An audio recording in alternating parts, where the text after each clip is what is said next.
আলেমও দুই প্রকার। একটা হলো দরবারি আলেম, আর একটা হলো আল্লাহ পাকের আলেম, আল্লাহ পাকের উলি যারা হয় এরকম আলেম। দরবারি আলেম হইল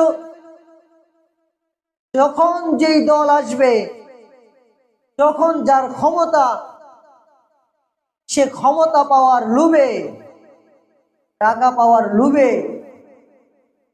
সে তার পথ উঁচা রাখার ধান্দায়, তখন সে কোরআনের সঠিক কথা বলবে না, হাদিসের সঠিক কথা বলবে না, তাকে যেভাবে বলায় সে এইভাবেই বলবে। এটাকে বলা হয় দরবারি আলেম। আরেকটা হলো আল্লাহ পাকের আলেম। আল্লাহ পাকের আলেম যারা হন, তাদের জান যেতে পারে, প্রাণ যেতে পারে।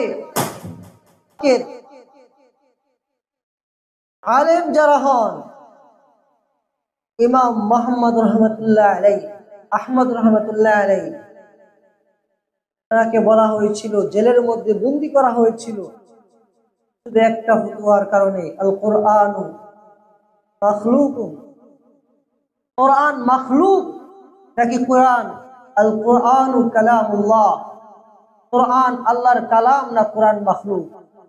উনি বলেছিলেন কোরআন মাখলুক না, কোরআন হলো আল্লাহ পাকের কালাম।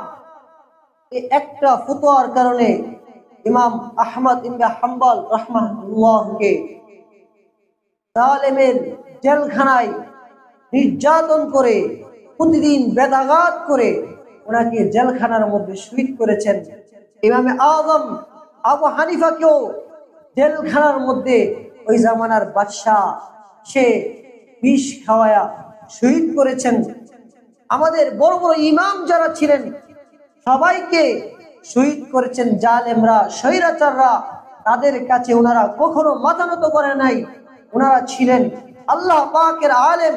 আল্লাহ যা বলেছে তাই বলবো, প্রয়োজনে ফাঁসির মঞ্চে দাঁড়িয়েও কোরআনের কথা বলবো। এরকম আইন, এরকম আল্লাহ পাকের ভয় উনাদের ভিতরে ঢুকাইছেন। ইত্তাকুল্লাহ, সর্ব জায়গায় আল্লাহকে ভয় করেছেন বিদায় কোন জায়গায় ওনারা মাথা নত করে নাই। ওনাদের ভিতরে আল্লাহ পাকের ভয়, খৌফ, খশিয়াত, তাকওয়া দ্বারা ভরপুর ছিল। আল্লাহ পাক আমাদেরকে এরকম হওয়ার তৌফিক দান করুন। সকলে বলে আমিন।